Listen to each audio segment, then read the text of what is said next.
Everybody, welcome back to the Beyond the Peloton podcast. I'm Spencer Martin, author of the Beyond the Peloton newsletter. I'm here, as always, with Andrew Vontz of the Choose a Hard Way podcast, of the BetterLab.io.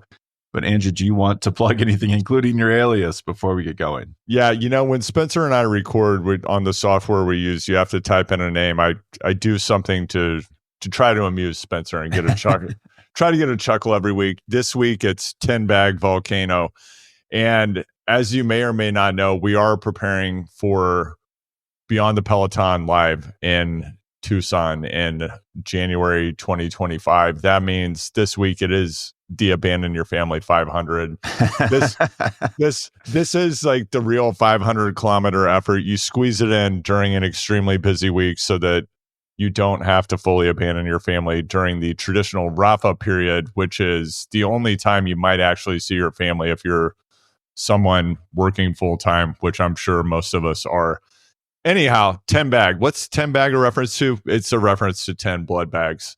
That's what I think it would take to be really successful and to make it up Mount Lemmon first on the spirited rides we know are sure to happen down in Tucson. Volcano, yes, you've got to get to the volcano and do some altitude training. Just find a way to squeeze it in, whatever it takes.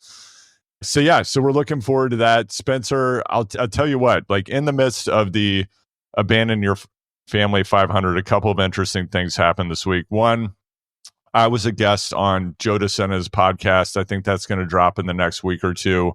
If you don't know Joe DeSena, he is the creator of Spartan Races. He's CEO and founder, had a huge career on Wall Street, and then left that and created a lot of really wild endurance events, including the Death Race in Vermont. Had a fun chat with Joe about the Better Lab. Joe is one of those, he said, "Hey, Andrew, you know what? When it comes to sleep, I'll sleep when I'm dead kind of guy." And I told him, you know what? Even if that's how you look at it, you still want to make that small amount of sleep you get the very best sleep. And also, I didn't say this because I wasn't going to press Joe on this, and I don't think I'm going to change his mind. But if you're somebody out there and you're like a sleep 1.0 person, kind of hustle culture, Wall Street, 80s, Gordon Gekko, and you think you're like checking your stocks at 4 a.m. Yeah, totally. I mean, that's cool. Honestly, like this is one of the things about sleep. Sleep is a relationship that you have, and you want to make it the best possible relationship. And that is what the Better Lab helps you do. It helps you control the controllables and to build a durable routine of things that science proves will make your sleep better. You can check us out. The Better Lab app is in the App Store. You can also go to the BetterLab.io. The other thing that I would say, if you are an "I will sleep when I'm dead" person, you'll probably be dead a lot sooner. There's a lot of science out there showing that all-cause mortality goes up significantly if you're not getting enough sleep. The final thing I'll say on this, I'm coming back to the Abandon Your Family 500. And I know that a lot of you out there you're right there with us side by side. You might not yet be in our elite private Strava challenge. That's only available to platinum members. That's a $25,000 annual membership. You get that one-on-one messaging, coaching with Spencer and myself, and access to the private leaderboard. Jonathan Kaplan is on there as well, riding with, shout out. I got off my bike last night. I don't even, I'm pretty savvy. I was an executive at Strava. I helped build the ecosystem of more than 400 partners that integrate with the platform. And I can't figure out how to turn off all these alerts on my Garmin watch. And generally, I find my Garmin devices to be pretty useful. The thing I don't find to be useful about the Garmin watch, and this is why I stopped wearing a Whoop and I had an Aura and got rid of it as well, is you get this information and it basically just tells you like, hey, you're going to die today.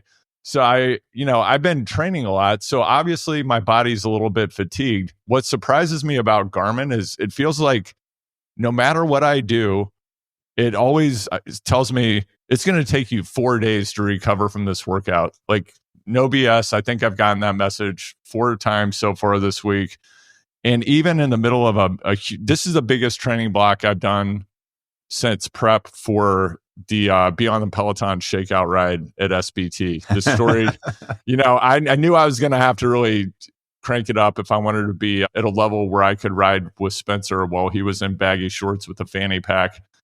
And I was still gasping when I was out there. But my Garmin just keeps telling me my workouts are unproductive. It also told me yesterday that my VO2 max is going down. So you know what I think? I think that these warnings and this data is basically garbage. I think there's a lot of science out there that validates that. And what I'm going to continue to do is what I call human 4.0. I'm actually going to pay attention to my body. I feel pretty damn good today, Spencer. I'm going to get back on the bike and I'm going to keep pedaling. Check out the Better Lab. Find us in the Apple App Store. You can download us for free. Thanks to all the Beyond the Peloton listeners who've been in touch. I've talked to a few of them in the last week. I know they're getting a lot out of using the app. They're sleeping better, they're feeling better, and they're providing some really awesome feedback. I agree with all that. A lot of complex emotions in this 500. If you don't know, the 500, Abandon Your Family 500 is, we're doing 500 kilometers in 8 days, just like the Festive 500, but we're doing it in a time where you don't have to abandon your family. You just have to abandon your work, I guess. Don't tell our bosses. But I'm struggling, Andrew. It's hard. It's harder than I remember it being.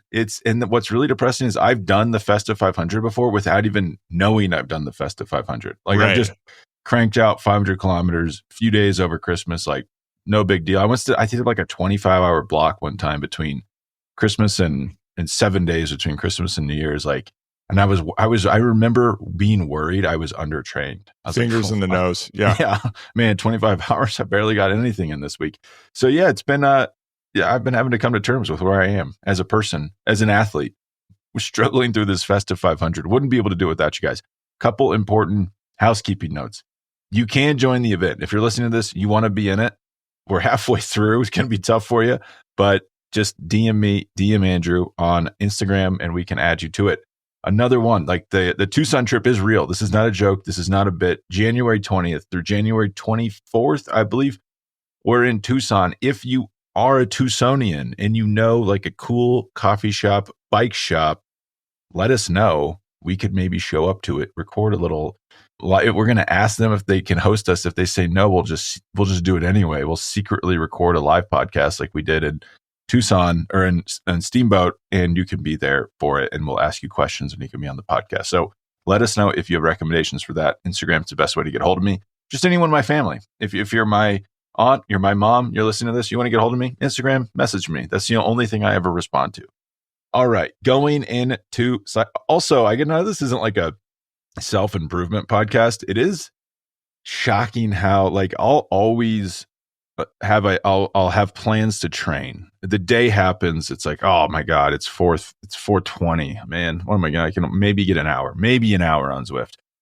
It's when you have to stick to something, it's shocking how simple your brain is. It's I will get these kilometers in no matter what. It shows you the value of goal setting and having you have to get this done, and then you will get it done. It is the only way to get in really good shape. It will not just come to you.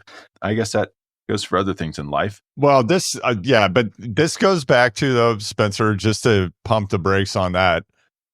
Progress is better than perfection. Done is better than perfect. No kidding. I think that's the way you have to approach any behavior that you'd like to improve in life. And just the nature of life is stochastic. It's up and down. And so, that's what I like about the product that we're building, and why I started this company is to help people control the controllables.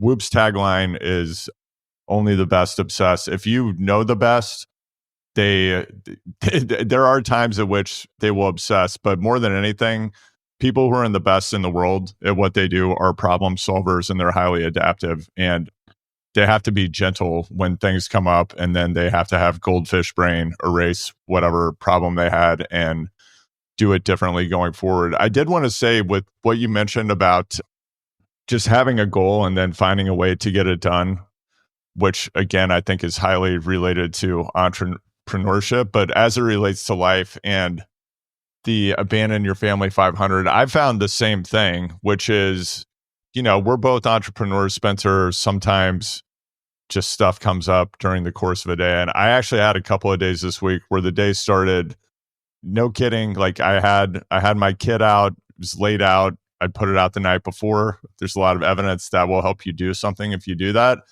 The next thing I know, I'm reading a book to my son, and it's like 8:30, 9 p.m. And you know how it is when you're reading a book to your kid, like it's just like, there's something called sleep pressure. It's the rise of accumulation of adenosine in your brain, and it makes you want to go to sleep at a certain point. I completely could have just gone to bed.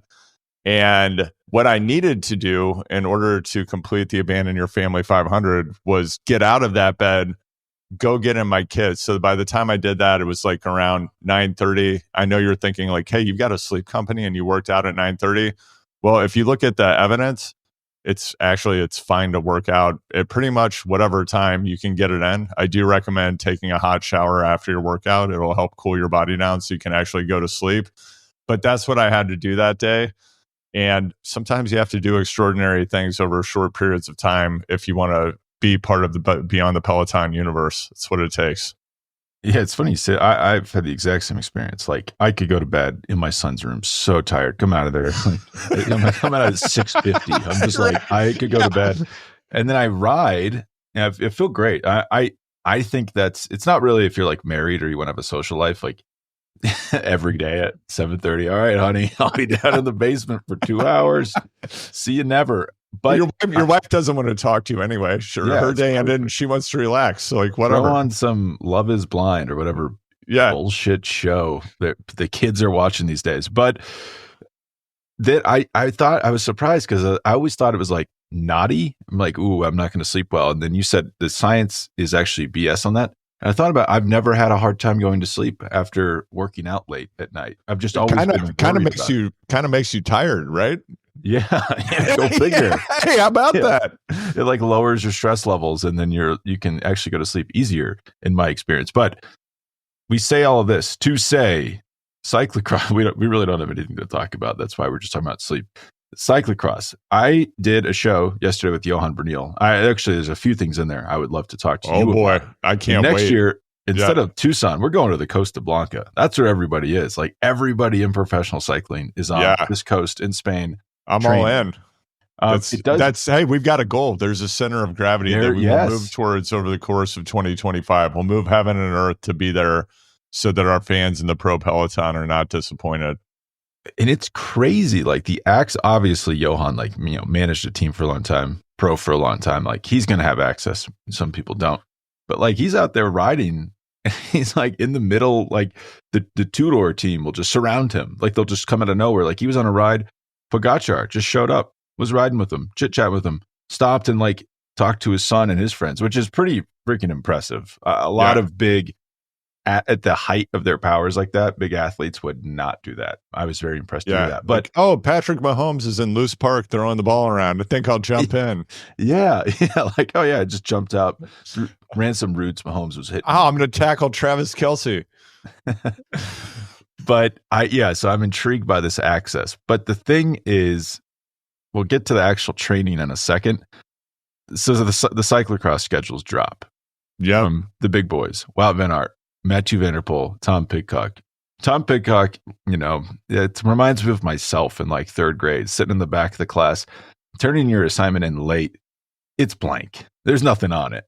The guy's not doing cyclocross at all this year.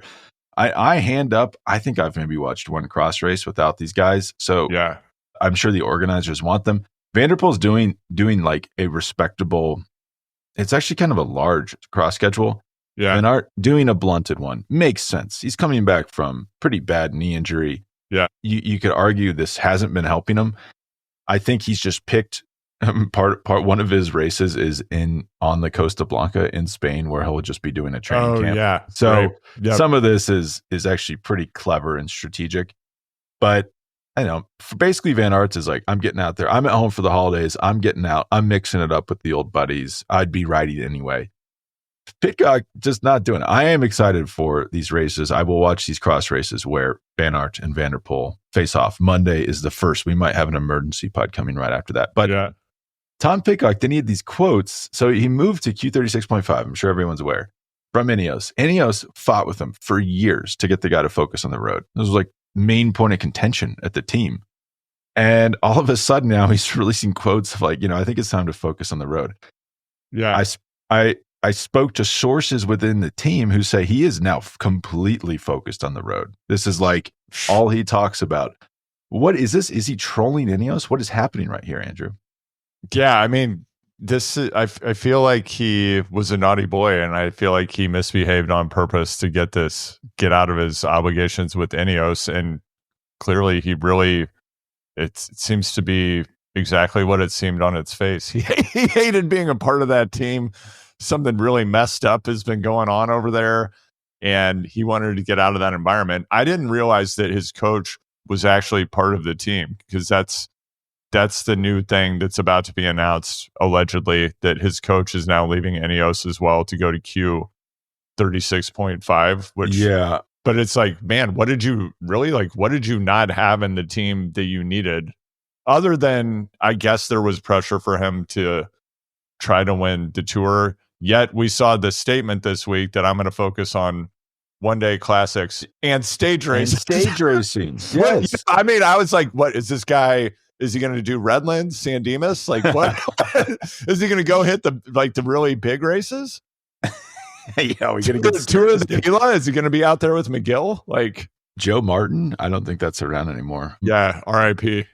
But yeah, here I'm looking. World Tour. Yeah, no, I couldn't believe that. Is he like situational comic now? So I'm looking at World Tour stage races, top 10 results all time for Tom Pidcock. 6 last year at Tour de Suisse. Sounds more impressive than it is, because I think he was like 6 minutes behind. Well, just got absolutely blown out of the water.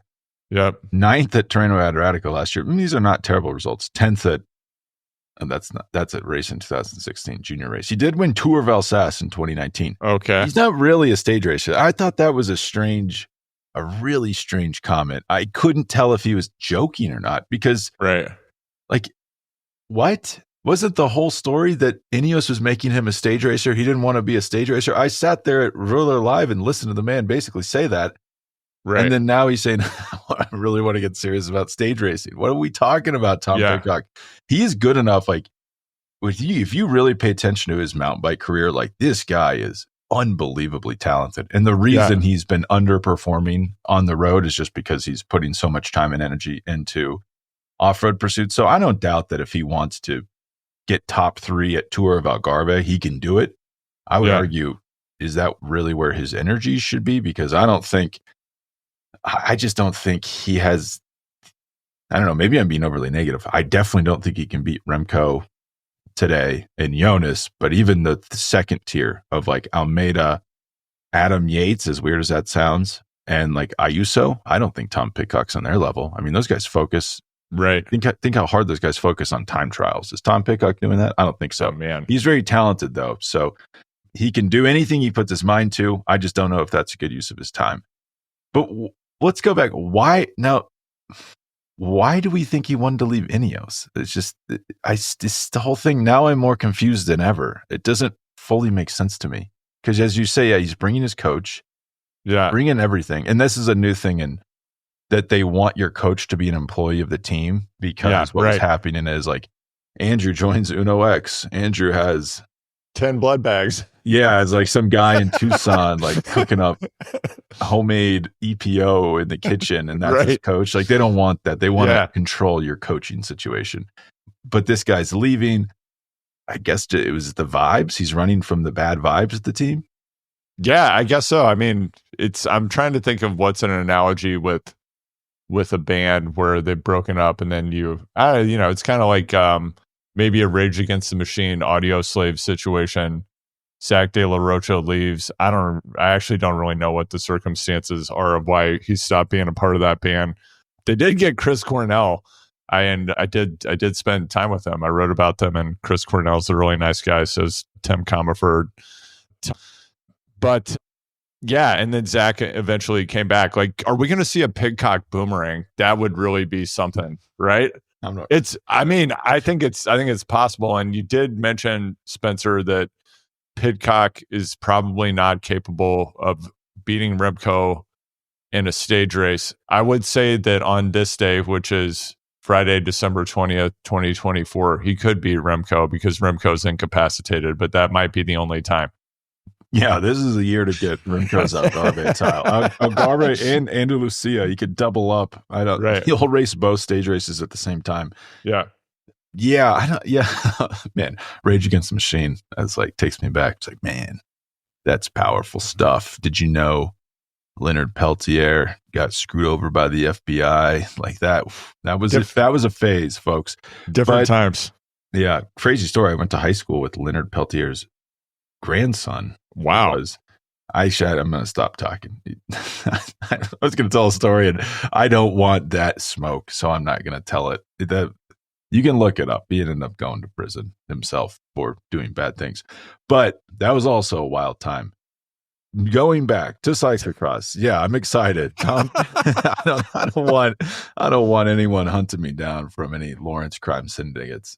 I don't. Yeah, I live with. Let me just. I'm going to take the wheel here for a minute. So, okay, so here's something that did really surprise me, because in the past 18 months, one thing that we've heard over and over again, and that seemed pretty obvious, is Pidcock loves riding off road. He's a hell of a mountain biker. He needs to do it, right? Yeah, he needs to do it. Yeah. This is the, like, you let Rodman go to Vegas clause of the contract. In addition to that, the man is a cyclocross world champion. He did win on the Bentonville course, which was an extremely peculiar cyclocross course. Almost. Yeah, it was bizarre. It's kind of like a mountain bike flow trail that was 30 feet wide downhill, and then like there were huge. Yeah, it's a strange course. He won worlds on that course. It was a bit of a Australia Road World Championship situation, in my view. Like, you had a diminished field, whatever. The guy showed up, he won. Did not beat Van Aert. And previously on 24, if you miss the backstory here, Pidcock originally came up as a professional cyclocross rider, riding on the Trinity team most recently before he made the crossover to road. That seems to be his favorite of all disciplines. At least that's the impression that I had. Here we are. The guy is not going to race cyclocross at all. I mean, the thing that I wonder is, there's been a lot of drama. He's probably exhausted. I mean, like what you described, seeing at Rule Your Live, it's just like was a bad situation he was in for a long time. And you have to wonder, given that we know like Jonas was out training in earnest like in September for 2025, is Pidcock going to be a little undercooked heading into the 2025 season, given he's been through the ringer, or he's put himself through the ringer in the past 12 months? You like segued into my next topic really well. Yeah, I would worry about that too. I guess I don't know what his training is. Yeah. But I mean, he did finish the season strong, which tells you it's odd. That's also a funny thing, is like people will do the Vuelta to stack training for the off season. So like the way you finish the season actually really affects, because people think there's some magical wall that comes down in September and form doesn't carry over. No, it's like all continuous. So if you do the Vuelta, you're stacking base that you can then build off of in December going into the next season. Right. But pro cycling, according to my sources on the ground in the Costa Blanca, is becoming like an 11-month out of the year training schedule. Like, these guys are down there doing what 10, 15 years ago people would have done at like pre-Tour de France training camps. Like the testing, they're in incredibly good shape. They're not noodling around doing the base miles as we used to do. And the person like Johan can't believe this. He's like, well, these guys are going to burn out. What's going on? They're not going to be strong. I mean, but if you look at some of the actual results in this, like go look at Tour Down Under last year. Look at who did well. It's like Binyam Girmay. It's Oscar Onley. It's all these guys who were good all year. And Tom Danielson actually had an interesting Twitter diatribe, Twitter post. He has a very interesting Twitter presence. If you're still on, I guess, X. It's X, the everything app. Everything's happening on X. But he kind of has this theory that it was a huge mistake for GC riders just to get really out of shape. It was almost like aggressively out of shape. Then you build back up from zero. And then at best, you're getting to where you were the year before, versus now where it's like you're taking little mini breaks, but you're like in theory getting better and better every year, which is what you're seeing with Pogacar and Vindigo. But it is kind of funny because Johan can't believe it, but I'm thinking like, man, the only reason we think that that's the right thing is because we were told that that's what you're supposed to do. You just like bias in our minds. Like maybe it actually doesn't make any sense and you should stay fit all year round. And then to like tie two things together that should never be tied together. Like I've noticed amateurs way faster than they used to be. Like there's like now an entire class of amateurs. Like you're mildly affluent. You probably don't have kids. You're between 30 and 45. And all you do is like travel around the world and ride and train. And you wear Panorama clothes and things like that. That is shocking to me. How many, like that class of people, how many there are and how fast they are. And then like even with Zwift, like I noticed people races at the beginning of the season got faster and faster and faster the more Zwift there was. It used to just be like, oh, the UHC guys are here. They were at the Jayco Sun Tour last month, so they're flying because they have summer miles in their legs. And then ready to put you in the gutter and curb you. Oh God, yeah, just like getting put in the gutter at the. It was like some road race in Fort Collins, and it's like UHC would win every year. It's like, what are we doing out here, folks? It's snowing. but with Zwift, and I had a teammate, Kevin Selker, show up and win because he'd just been Zwifting all winter, and it blew my mind. I was like, man, Kevin's got like mid-season snap because he's actually been riding hard on the trainer, and we didn't know we were supposed to do that. Like, I do think there's something to that this ultra, like it's like ultra intense training in the wintertime could be the right thing to do. I don't know. I'd want to see some science on it, but this idea that you just like get out of shape, you do the zone 2, you do the fat burning zones, like maybe that was all BS. Yeah, it is amazing how unscientific training has been for such a long time, given how scientific it seemed on the face of things.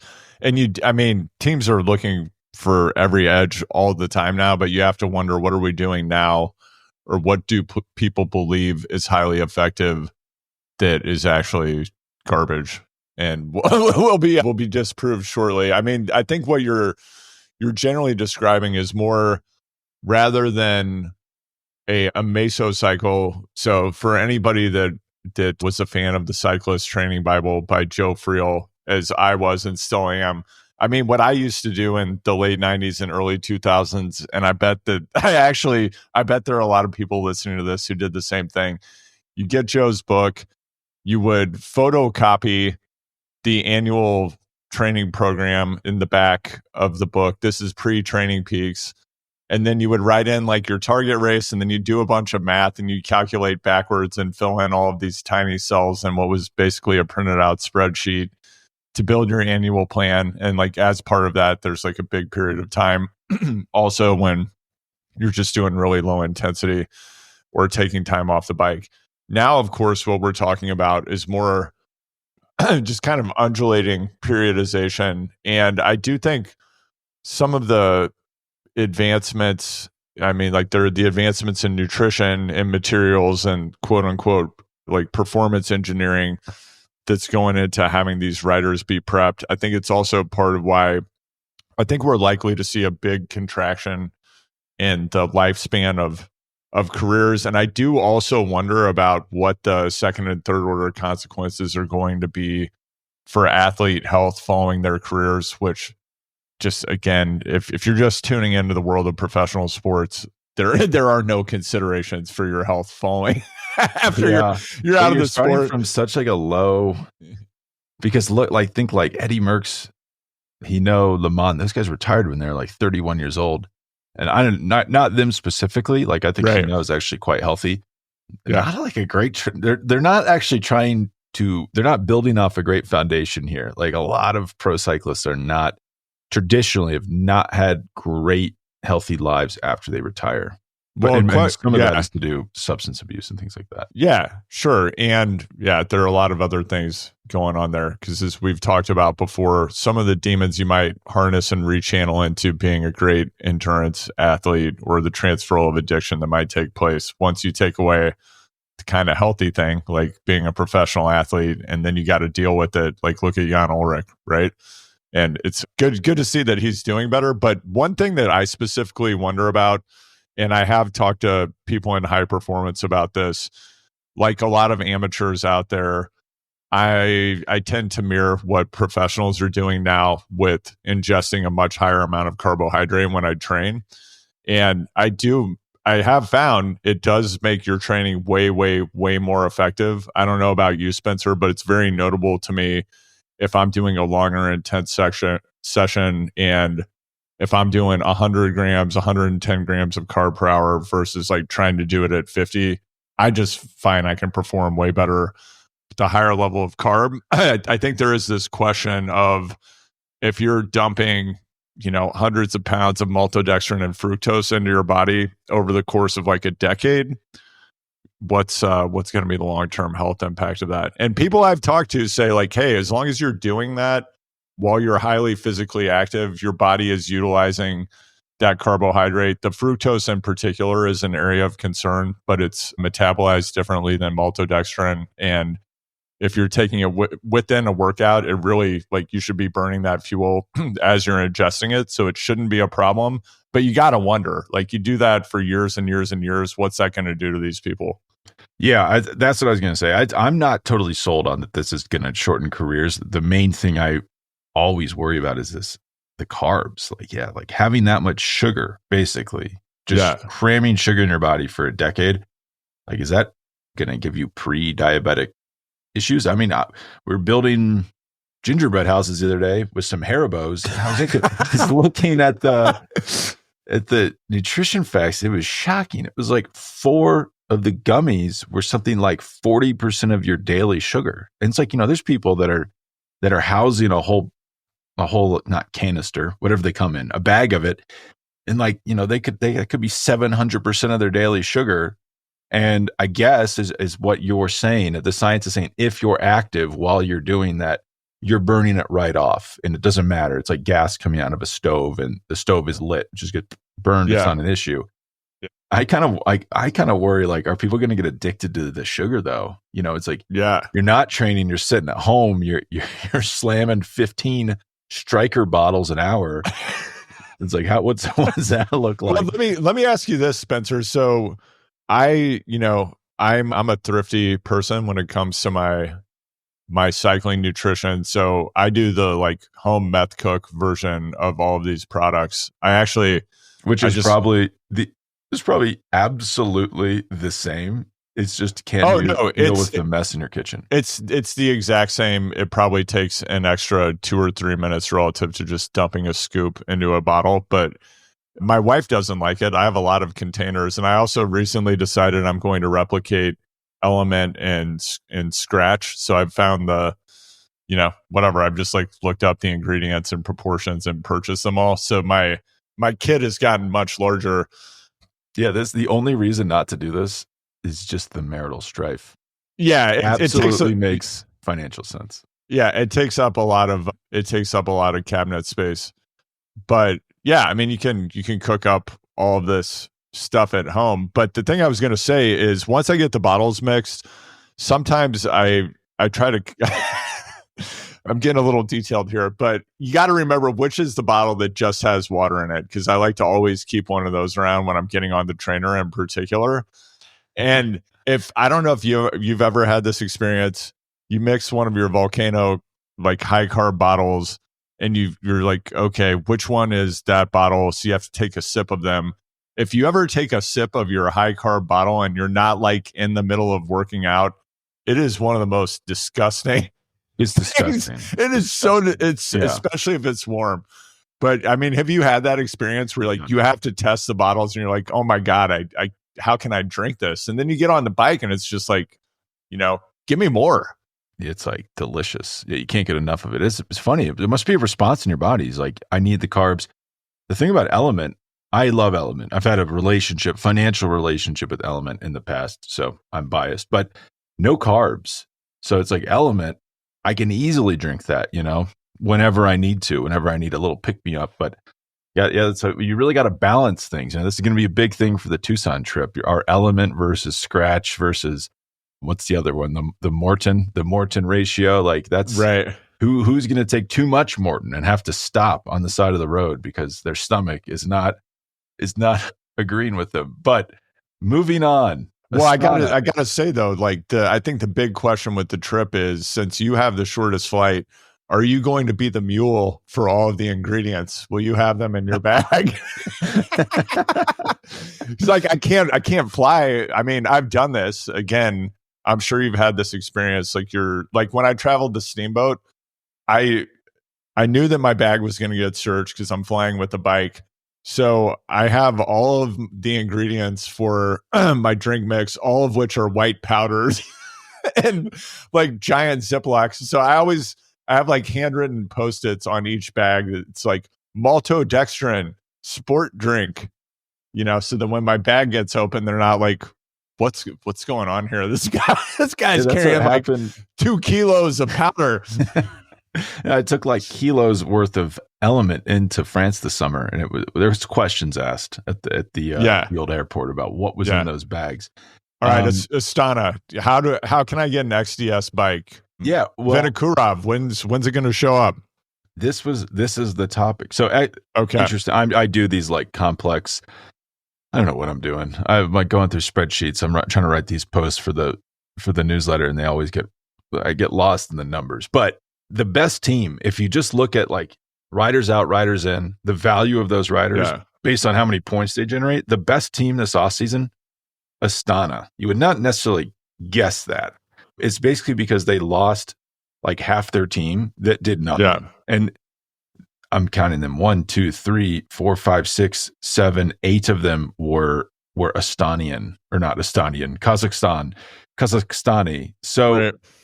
There's a clear with XDS coming in, the Chinese money is now saying, sorry, Kazakhstan, there must be some sort of power transfer there where it's no longer like the Kazakhstan team. Kind of sad. I always like the teams like Uno X that like only get riders from their local region. Yeah. But they've just brought in like a lot of decent riders, but it's shocking the improvement they've been able to make by just doing that.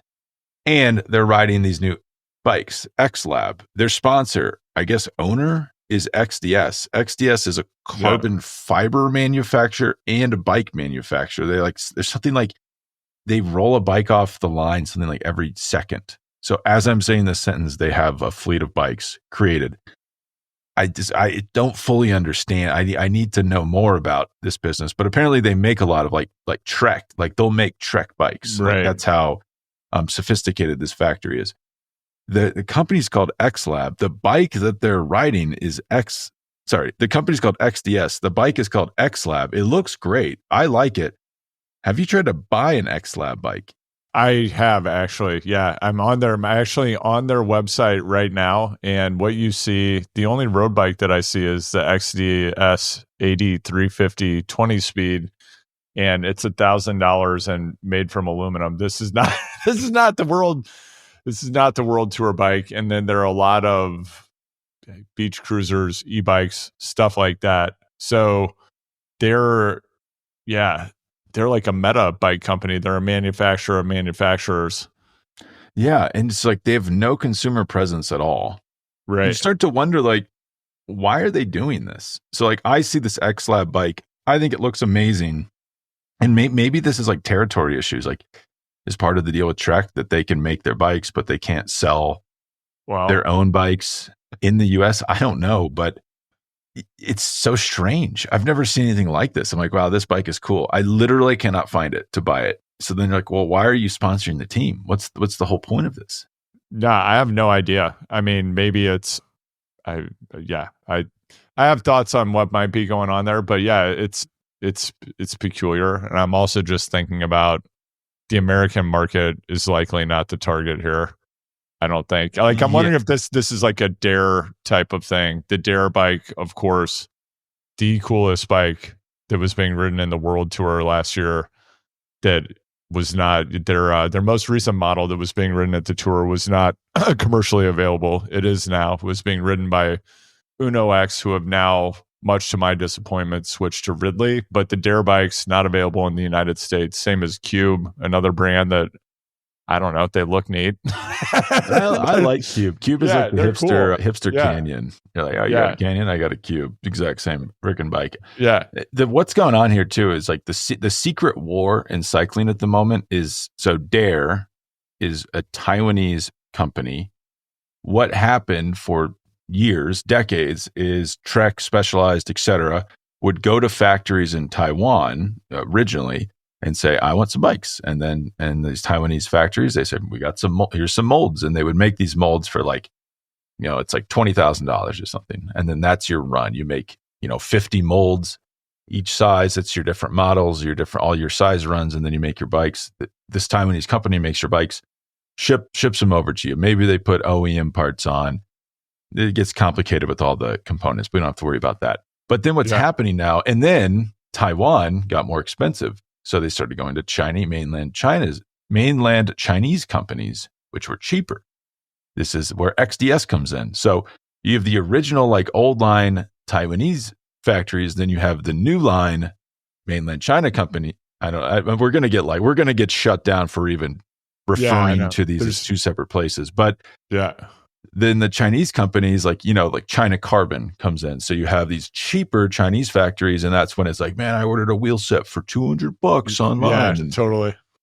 And they were all crappy. But what's happening is they're getting very good. I mean, I found a wheel set on Amazon that looks pretty good, like a gravel wheel set for $4.99 Carbon that I could order today, and then be riding around with, probably similar level to like Envy or Zip. So these factories for a long time are like, wait a second, why are we letting these Western brands like basically scoop this froth? Like, they're making bikes for, I don't know, $150 for these frames, selling them for $7,000. Like, didn't take these factories a long time to realize like, that's a pretty good business.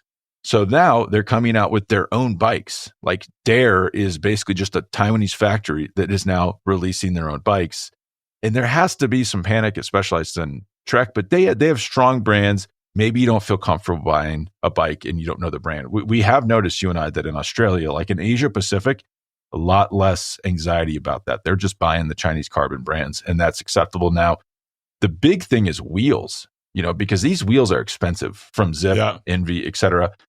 It's not clear to me like what the future of that market is, because it just seems like it's so accepted. It's funny that people wouldn't trust I guess, like, is a wheel really going to just blow up? But it's now like totally accepted just to go buy, you can buy a really nice pair of Chinese wheels for like $800, $900. Yeah. And that did not used to be the case.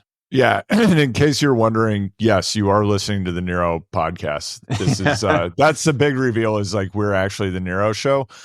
And as we were talking about this, it jogged my memory. And I recalled that one of these manufacturers who's doing this, exactly what Spencer said, like previously manufacturing for other brands, now going direct to consumer.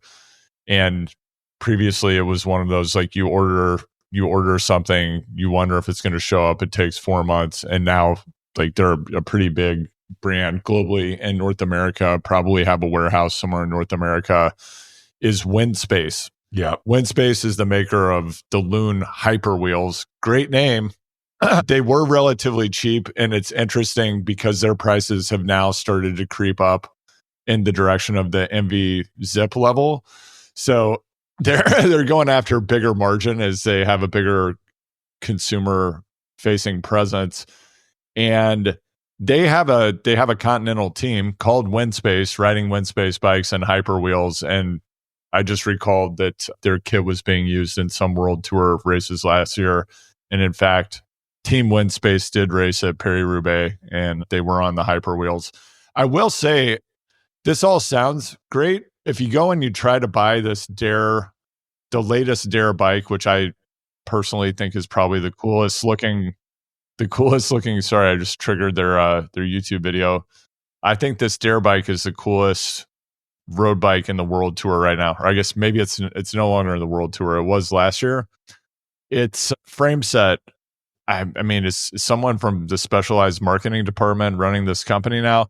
The frame sets, the base model, $5,200 US. All right. So that was the first surprise when I went and found this thing. The second, because I was like, oh, this is so cool. This would be like, getting Tarmac SL8, but you would get it for a quarter of the cost. Not really. The other big surprise when I go to this landing page, how did I not know that Thor Hushovd is the GM of Uno X. Did you know that? Yeah. Oh, yeah. Man, like keeps a low profile. Yeah. Where have I been? Race. Yeah. I mean, it's not odd. It actually is kind of odd now that you mention it. He's not visible at all during the season. He's the opposite of JV. It's the complete opposite. People on that team are like, who's JV? And then publicly he's running the team. I think what happens too in the US, you get weird stuff. Because I met someone the other day that had basically a tarmac, the I don't know what the SL 450, whatever it is now. But it was from the factory that makes the Specialized bikes. It cost them $650, and it was a tarmac. So they got like an open mold version of a tarmac. Were they on rim brakes by chance? They were not on rim brakes. Oh man. But because what happens is these molds expire. So like they'll buy their 20,000 mold for the 2025 season. And the reason bike companies change their tube shapes is because those molds, like the lease on that mold expires, that thing goes open source. The factory can just make that, sell it. They always have a hard time selling it because who's going to buy like Joe Schmo frame? So you'd have to be pretty plugged in to even know that is a good, they can't call it a Specialized tarmac. Yeah. But they can sell you what is basically a Specialized tarmac. So if I was Spencer Martin circa 2008, I was on the KU cycling team looking for a bike. I'd be looking into that. Also, I know that with the sponsorship is no longer running, but Bicycle, I was poking around on that site. Holy smokes, can you get like a 2018 Tour de France quality bike for like $800? Like, that's where I might point a young cyclist looking for a bike. Completely. Just to that point, I'm sure everybody's seen the new Zwift pogo stick trainer thing, which I think that's cool. If honestly, like if you just want an out of the box solution, but something Spencer and I have talked about privately, revealing this for the first time ever. But yeah, you can go on Bicycle and you can just like buy an old rim brake bike that you could use in an emergency or as a travel bike and just have it sit on your trainer for less than the cost of the Zwift pogo stick, which is not a functional bike. So if you're smart people listening to this podcast, I've talked to a lot of you, and I'm sure many of you have surmised the same thing on your own. But, if you need to have just a dedicated trainer bike in your house and you have the resources to do it, or have you thought about this one, Spencer? Maybe there's some location that you travel to a few times a year and you want to just like have a bike there. I think hop on Bicycle. You can probably pick something up super cheap that for the cost of transporting your bike a few times or getting a bike case, you could just leave, for example, at the in-laws house. I'm sure they would love to have your bicycle there. Oh yeah, they love it. They love, like my DC fleet of bikes that people just love having in their house. I was thinking about, you'd have to do this in Europe, I think, but like for the Tucson trip, like buying a bike on Bicycle, riding it to Tucson, selling it in Tucson, and then just flying home bikeless. Oh man, what a flex. That is something I'm thinking about. And I do have a travel bike that is rim brake, because as much as we love disc brakes on this podcast, I always have issues traveling with them. I mean, you have the hydraulic fluid. You don't want those lines if those lines get severed, you got a big problem on the other side of that flight. I never take the rotors off because I don't want to deal with it, and they always get bent, and then my braking like never really works the way I want it to. Versus the rim brake, it's so easy just to take the wheels off that thing, throw it in the bike bag, you're off and rolling. Yeah, completely. I mean, I was watching Dune 2 on the trainer last night. I don't think this is a spoiler, but there's a scene where one of the Fremen has passed in battle, and then you see the ceremony, the burial ceremony. And during the burial ceremony, they recycle the fluid from the body into this reservoir. And I was just thinking about, I think I might do that with all of my disc brake bikes as they expire. Like I'll have like an eternal pool of mineral oil for all of my Shimano hydraulic brakes. It will be poisoning the environment forever. I think what I was going to say is the U.S. territory. I know that a lot of times there's agreements from these factories that they can't sell in the U.S. or they have to sell at a crazy high price point. So I'd be curious, like maybe we should take a trip to Taiwan. Maybe we should go do that hill climb in Taiwan. The one that takes like 5 hours. Yeah, totally. Yeah. That town actually looks pretty interesting. It's like the seaside town, remote Taiwan. The only thing I'm worried about, I was going to go do that race. COVID happened. I didn't go. And then now I'm like, I really don't want to be there when China invades. Like, that would suck. Can you imagine? Like, I went to do a hill climb and I'm stuck now in World War III. That'd be pretty rough. It would be rough. But Vuelta España, before we go, released the route yesterday. I did not brief you on this, so I'm sure you don't have the route pulled up. It starts in Italy, kind of strange. There's 4 stages in Italy, which is strange. It's in Torino, which is weird because Torino hosted the start of the Tour last year, hosted stage 3 and 4 of the Tour. Sorry, started the Giro, stage 3 and 4 of the Tour. And then now, in a 12-month period, basically, is hosting its 3rd Grand Tour. I cannot imagine RCS is happy about this because every dollar that goes to the Vuelta or the Tour is a euro that doesn't go to the Giro. Right. But you look at this route, if you remember, we had some hot weather at the Vuelta last year, a lot of complaints. They don't go south of Madrid. They don't go south of Madrid. It's the whole thing is in the north, which is very mild. You can almost say cold, and then it is all mountains. There's a one flat stage. I've never seen a route like this in a Grand Tour. It's gonna be a tough one. Wow, that's incredible. Well, that's different. I mean, yeah, you got to pull this route up. You look at the map. It's all in the north. Yeah, that's very accurate. Almost none of the stages are like, they're almost like not. So might be not a single contiguous stage where they start and finish. There's one where they start and finish close to each other, but they're like they're driving around the whole time. It's almost like an FU, I feel like, because riders complain so much about the Andalusian stages like down in Granada.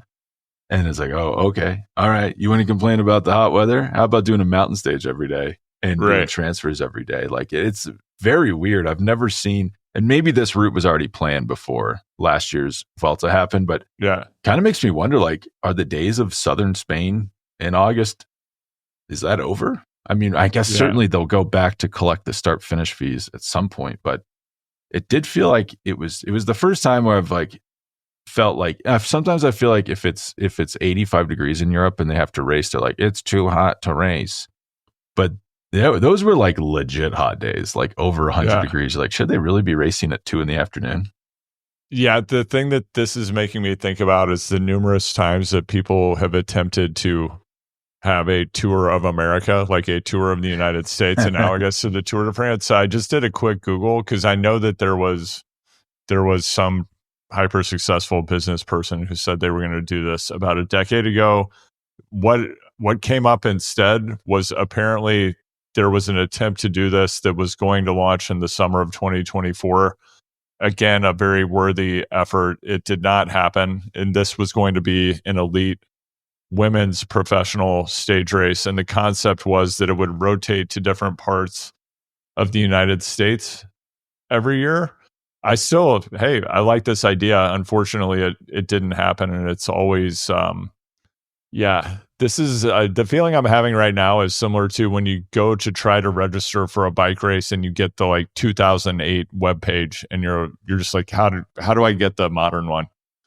Yeah. Do you know that feeling? Or it's like, just as for example, there's a mountain bike race in Missouri that I've wanted to do for a really long time. It's called the Berryman Epic. I might make you do it this year, Spencer. It takes place in mid-October. It's a very difficult to get to location. It's down near Springfield, so you'd have to drive a couple of hours from Kansas City. But it looks like a really awesome race. It's challenging. It's 50 miles. Every time I try to go find information on this race, I think it's on a Facebook page, and I probably have like a sock puppet Facebook account. I don't have an active Facebook account. I deleted after the Cambridge Analytica incident. That takes me back. I forgot about that. Yeah, and people forget that Facebook kind of, did some stuff. But Zuck wears a chain now. It's cool. Anyway, I can never find information about the race. It's tough in these modern times. It's like I'm hitting a GeoCities webpage every time I'm going to look for this thing. I mean, it really, I almost attribute, not totally, like Gravel's rise, these events like Belgium Alpha Ride, the Lifetime Grand Prix, to just having good web presence, good web presence. Like, it's like, wow, there's a website. I know what the race is. I can register. I can show up. Like, that's not been available in cycling for a long time. Frankly, I don't know how any of these things ever get out of like the idea stage. Like, can you imagine like the cost of hosting an event, especially a multi-day stage race in the United States, is so high. Like, Yeah. unbelievably, crushingly high. I was reading, this is a different conversation for a different day, but I think it was a mile of New York subway cost something like $12 billion to build. Like, just the cost of doing anything in this country are out of control. Right. Like, why would you think a multi-day stage race would be, if anything, you do like the Tour of America Dairyland model where you're like, everything's hub and spoke and you can't, I think the stage races are they're struggling in Europe. They're like getting a lot of pushback. I don't think they're happening in the US. We've got to have the subway conversation on a future episode. Like, during my time in the Bay Area, when I was an executive at Strava, I would go back and forth between the US and Europe pretty regularly, and I would pass through London periodically. So and I would BART to work in the Bay Area. So they were building a new, it was like a 2-mile extension of BART to go south of Market. And I think that was going on. I don't think this is an exaggeration. I think it was going on for like a decade to get that one station open. In the course of traveling back and forth to London for like 2 years, they built a full new line of the tube. And granted, there are seismic considerations in the Bay Area that you don't have in London. Nonetheless, that seemed to be a rather sluggish pace of building to me. No, and the Brits, Germans do this too. They just complain nonstop about their transport. Like, oh, the tube sucks. The Elizabeth line, it's never open. It should open 10 years ago. It's like, you guys just carved through the middle of the city. And this line is huge. Like, it runs so far and is so fast and is such an improvement to the quality of life in London. And they just like did it. I mean, we couldn't, I know we're like veering into dangerous political territory, but we could not do that. Like, it is shocking when you go see, and I almost want to like shake people on the street, be like, you don't understand what you have over here. Like, you have a 15-minute train to your airport from Paddington Station and you complain about the cost. What are you doing? It cost me $20 to drive to the airport from my house. I mean, you can probably get from Paddington to the airport in London faster than you can get from your JetBlue gate to the large item luggage pickup at DIA. I think that it was like a 30-minute walk the last time. You're like, sometimes I track my steps. Every time I land, I'm like, all right, getting the steps in. And sometimes I'll get like 4,000 steps in before I get to the baggage claim. Well, amazing. We'll let you go. Get to your busy day. We'll see. We'll see if we have a show. If we don't see everyone before the holidays. Oh, we didn't even Happy get into Hanukkah. this. So this, maybe we will record the bonus episode, because I know over the holiday people are looking, they need this injection. They're getting hyped for Tucson. We do know that Van der Poel and Wout van Aert, the duel begins. Like, they're going head to head, I think on Monday. Day is it today? On Monday. Yeah, I think Van der Poel is, I have my doubts about Wout racing cyclocross this year for a variety of reasons. I'm not sure with his injuries that he should be like post-holing and kind of weird, actually. Yeah, and like mid calf mud. Like, that's my first concern. But my bigger concern is just, what's the potential knock-on psychological damage of Van der Poel destroying him yet again for another? I think Van der Poel is going to win the cyclocross world championship this year. That's my prediction. Well, Van Aert's not doing it, so Van der Poel. Right, but it's right. But like, even though he's take that bet, you should bet on that right now. Yeah, but I think that it's going to be really psychologically damaging for Van Aert to show up and get destroyed by Van der Poel this cyclocross season, as they then head into the classics with Wout coming off another major injury. So we'll see what happens. I think you said this last year, and I was like, no, it's not going to affect him. And then I'm doing Project Rewatch. I do this every year. I'm rewatching every race from 2024. Yeah. And I watched Omloop. Wout looks great. And then E3, I think is the race he crashed in. He definitely looks rattled. It did not look like a physical problem. It just looked like he was kind of rattled. So you might be onto something there. All right, we'll see. And he looks like a different rider in the classics when Van der Poel's there versus not there. So I don't know. Yeah, it's a good point. But what are you going to tell him? Like, hey man, don't show up because you're going to get throttled by this guy, and it's going to get in your head. It's now it's in my head. I might just say, hey, your time might be better spent on the volcano, pal. I think so. I guess it's at Christmas and maybe he's at home. I agree. Nothing makes for a mellow Christmas like doing elite world class professional competition. Cyclocross, where you need 7 bikes. Yeah, totally. That is a funny thing. Like, did you see this thing about Mark Cavendish? Like, he wanted a management role at XDS and they said no. But it's like, well, how's that conversation going with your family? Like, hey guys, I know I've been gone a lot and I'm retired now. Guess what? I'm going to be gone more. Yeah. I'm going to be gone 280 days a year. I'm going to get paid a lot less too. What? Why are we doing this? What's happening right now? Well, thank you, Andrew. And we will let you get back to the Better Lab in these critical moments before Christmas. Happy holidays. Goodbye.